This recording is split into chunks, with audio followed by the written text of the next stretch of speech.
Bismillahirrahmanirrahim. Assalamualaikum warahmatullahi wabarakatuh. Nama saya Adila Sarakonita, NIM 18174010003, kelas 6 MPIA akan mempresentasikan hasil ujian tengah semester aplikasi statistika. Di sini ada sebuah kasus, yaitu seorang peneliti tengah meneliti pengaruh kinerja guru, kinerja TU, dan prestasi siswa terhadap tingkat profesionalisme kepala sekolah dasar di suatu kabupaten. Peneliti mengambil sampel sebanyak 25 sekolah, dan datanya sebagai berikut. Ada 4 variabel yang seperti tadi saya sudah sebutkan. Yang pertama, profesional kepala sekolah. Yang kedua, kinerja guru. Yang ketiga, kinerja TU. Yang keempat, prestasi siswa. Kita diminta untuk melakukan uji analisis prasyarat. Yang pertama, uji normalitas. Yang kedua, uji linearitas. Yang ketiga, uji autokorelasi. Yang keempat, uji multikolinearitas. Yang kelima, uji heterokedastisitas. Ya, langsung saja uji yang pertama, yaitu uji normalitas. Kita langsung menuju ke SPSS-nya saja. Di sini kita mengisikan variabel view sesuai dengan data kita ya. Di sini saya mengisikan skor dan kriteria. Untuk desimal keduanya saya menggunakan desimal 0, dan untuk value yang kriteria saya menggunakan kriteria angka 1 untuk X1, angka 2 untuk X2, angka 3 untuk X3, dan 4 untuk penalaran. Di sini X1, X2, dan X3 merupakan variabel bebas dan penalaran merupakan variabel terikat. Measure-nya sendiri, keduanya saya menggunakan scale. Lanjut ke data view, kita isikan kolom skor dengan skor semua variabel yang ada pada soal tadi ya. Terus yang kriteria kita isikan angka sesuai dengan kriteria masing-masing. Langsung saja kita uji normalitas. Langkah pertama, kita membuka analyze. Yang kedua, deskripsi statics. Terus kita menuju explore. Dan untuk skor dimasukkan ke dependent list. Untuk kriteria kita masukkan ke factor list. Selanjutnya, kita membuka plots dan kita centang yang normality plots with test. Ini tinggal nanti di continue dan oke. Karena saya sudah membuatnya tadi, saya langsung menuju ke outputnya. Nanti kita akan mendapatkan output seperti ini. Nah, kita menggunakan output yang test of normality. Kita kopikan saja langsung ke Word-nya. Nah, untuk uji normalitas, hipotesisnya adalah H0 sampel berdistribusi normal, H1 sampel tidak berdistribusi normal. Kriteria keputusan, H0 ditolak jika signifikansi kurang dari 0,05. 0,05 ini adalah alfanya. Nah, ini output tadi yang sudah kita kopikan dari output SPSS-nya sebagai berikut. Yang X1 kita lihat signifikannya 0,200 dan 0,074, yang artinya dia berdistribusi normal. Yang kedua X2 0,180 dan 0,109, dia juga berdistribusi normal. Yang X3 0,200 dan 0,061 juga berdistribusi normal. Kenapa berdistribusi normal? Karena dia kurang lebih dari alfa, yaitu 0,05. Sedangkan untuk penalaran sendiri itu 0,055 dan 0,02. Di sini untuk yang Kolmogorov sebenarnya data berdistribusi normal, namun pada Shapiro ini data kurang dari alfa, jadi tidak berdistribusi normal. Jadi keputusannya sebagai berikut. X1, X2, dan X3 nilai sig-nya lebih dari 0,05, maka HU diterima sehingga data berdistribusi normal. Namun untuk penalaran sendiri nilai signifikansi kurang dari 0,05, maka H0 ditolak sehingga data tidak berdistribusi normal. Selesai untuk uji normalitas. Yang kedua untuk uji linearitas data. Kita langsung ke SPSS-nya langsung. Nah, seperti ini. Untuk uji linearitas, kita mengisikan di variabel view sesuai dengan variabel yang kita punya. Saya di sini menggunakan 4 variabel, 3 variabel bebas dan 1 variabel terikat. Saya menggunakan simbol MSE1, MSE2, MSE3 untuk variabel-variabel bebasnya dan penalaran untuk variabel terikat. Measure-nya masih tetap scale semua. Lanjut ke data view, kita memasukkan masing-masing skor pada variabel-variabel ini. Pada penalaran, saya masukkan skor profesionalitas kepala sekolah, yang MSE1 kinerja guru, MSE2 kinerja TU, dan yang ketiga prestasi siswa. Langsung saja kita ujikan. Langkah-langkahnya sebagai berikut. Kita masuk ke analyze, compare means.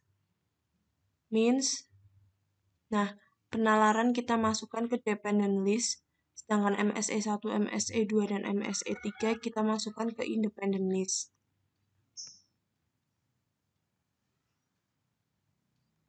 Setelah itu kita masuk ke option, dan kita centang yang test for linearity.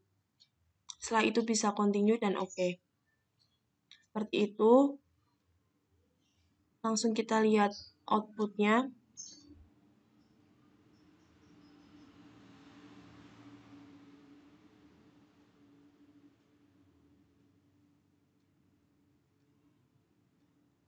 Nah, output yang kita dapat sebagai berikut.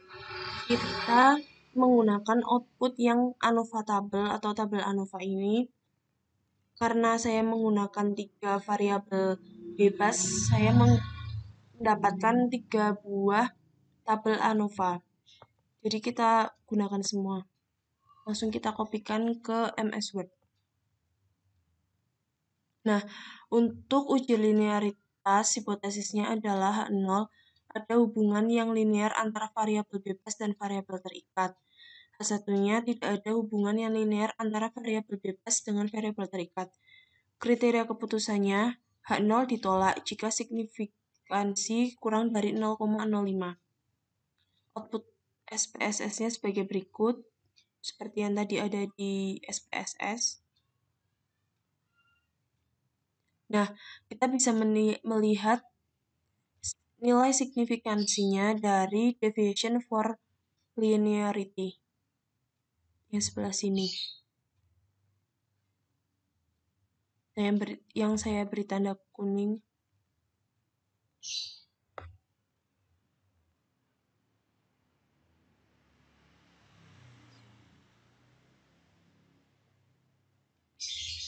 Nah, untuk keputusannya kita bisa membuat tabel seperti ini yang berisi cross-section, signifikansi, dan keputusan. Untuk YX1 signifikansinya 0,884, artinya itu HO diterima. Yang kedua untuk X2 0,193, yang itu HO-nya juga diterima. Yang ketiga 0,704, yang artinya juga diterima. Seperti itu.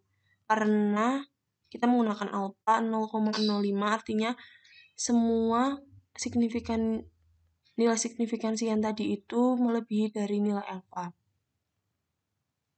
Untuk yang ketiga, uji autokorelasi. Kita langsung praktekkan ke SPSS-nya. Nah, untuk uji autokorelasi masih dengan data yang sama, kita langsung menuju ke analyze, regression, linear. Nah, penalaran masih dimasukkan ke dependent. MSE1, MSE2, MSE3 kita masukkan ke independent. Setelah itu kita klik statistik.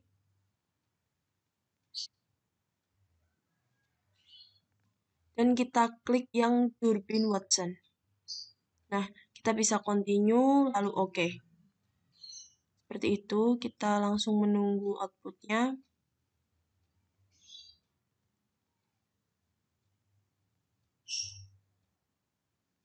Nah, nanti kita akan mendapatkan output seperti ini. Kita menggunakan yang model summary, bisa kita langsung kopaskan ke Word saja. Nah, seperti ini. Untuk uji autokorelasi, hipotesisnya H0 tidak ada gejala autokorelasi, H1 ada gejala autokorelasi. Kriteria keputusannya, HO ditolak jika nilai Durbin-Watson kurang dari DL atau lebih besar dari 4 DL. Nilai Durbin-Watson tidak terletak antara DU dan 4 DU. Untuk kriteria yang kedua, tidak ada kesimpulan jika nilai Durbin-Watson terletak antara DL dan DU atau terletak antara 4 DU dan 4 DL. Untuk output SPSS-nya sebagai berikut, yang tadi seperti di SPSS, sudah saya kopikan. Nah, sebelum itu kita harus menentukan DU, DL, 4 DU, dan 4 DL. Karena kita tidak bisa langsung menyimpulkan dengan nilai Durbin-Watson ini. Untuk mendapatkan DU, DL, 4 DU, dan 4 DL, kita harus menggunakan tabel Durbin-Watson. Di situ akan tersedia banyak sekali, seperti yang saya gunakan. Saya menggunakan 25 sampel, artinya M-nya adalah 25, dan saya menggunakan 3 variabel bebas, artinya menggunakan yang ketiga. Di sini saya mendapatkan DU-nya 1,654, DL-nya 1,123, 4 DU-nya DU dikali 4 menjadi 6,616, 4 DL-nya DL dikali 4 menjadi 4,492. Nah, dengan begitu dapat ditarik keputusan koefisien Durbin-Watson diperoleh 2,041. Ini yang di tabel. Artinya nilai ini lebih dari DL dan kurang dari DL, sehingga HO akan diterima dan tidak ada gejala autokorelasi. Selanjutnya kita akan menuju ke uji yang keempat, yaitu uji multikolinearitas. Kita langsung memasuki SPSS saja. Nah, masih sama menggunakan datanya ini. Langsung menuju analyze, regression, linear. Nah, penalaran masih sama dimasukkan ke dependent, MSE1, MSE2, MSE3 ke independent. Nah, seperti ini. Selanjutnya kita menggunakan statistik dan kita centang yang covariance matrix dan collinearity diagnostic. Kita continue dan oke. Langsung kita lihat ke outputnya.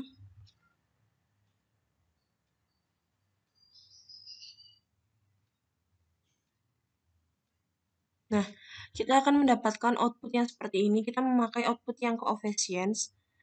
Kita langsung kopikan saja ke Word-nya. Seperti ini. Untuk uji multikolinearitas, hipotesis yang digunakan adalah H0 tidak ada multikolinearitas, H1 ada multikolinearitas, dan kriteria keputusan H0 ditolak jika VIF lebih dari 10 dan atau toleransi kurang dari 0,1.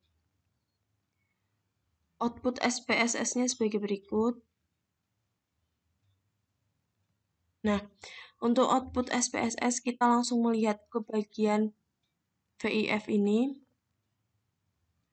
Kita lihat di sini 1,185, 1,412, 1,443. Yang artinya di sini masih bernilai 1 ya, dan itu artinya kurang dari 10. Artinya HU harusnya diterima. Jadi kita membuat keputusan seperti ini. Karena nilai VIF kurang dari 10, maka HU diterima sehingga antar variabel bebas tidak terjadi multikoronalitas. Untuk uji itu selesai dan kita ke ujian terakhir yaitu uji heterokedastisitas. Langsung menuju SPSS saja. Masih tetap menggunakan data yang ini, langsung ke analyze, regression, linear, masih sama penalaran ke dependent, MSE1, MSE2, MSE3 ke independent. Yang beda kita menggunakan plots. Nah, di sini ada Y sama X. Y ini untuk variabel terikatnya, yang X untuk variabel bebas. Kita yang variabel terikat, yang Y-nya kita menggunakan yang SBRESID ini. Kita masukkan. Dan untuk yang variabel bebasnya, kita menggunakan yang ZPRED. Nah, kita masukkan seperti ini. Setelah itu kita continue dan oke. Dan nanti akan keluar output seperti ini. Karena kita menggunakan scatter plot, maka kita menggunakan gambar seperti ini. Langsung saja kita kopikan ke Word. Nah, seperti ini.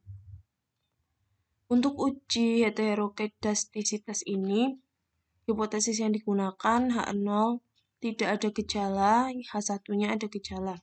Kriteria keputusannya H0 ditolak jika scatter plot mengikuti suatu pola. Jadi jika scatter plot itu beraturan, berarti HU-nya itu akan ditolak. Tapi jika